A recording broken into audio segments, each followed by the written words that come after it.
We spent a bit of time in the 2018 Hyundai Sonata, and here are 5 things you need to know about the stylish sedan.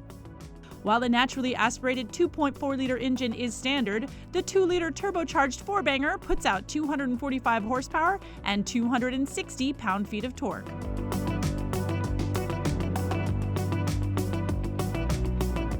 Driving in traffic is a breeze with an adaptive cruise control system that can bring the Sonata to a complete stop behind a lead vehicle. The 8-speed automatic transmission delivers snappy shifts, especially while in sport mode.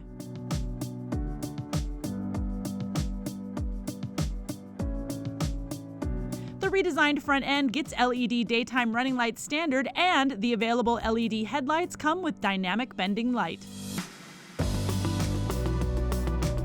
The Sonata starts at $22,050 for the base SE, but our top-of-the-line limited 2-liter turbo moves that entry point up to $32,450.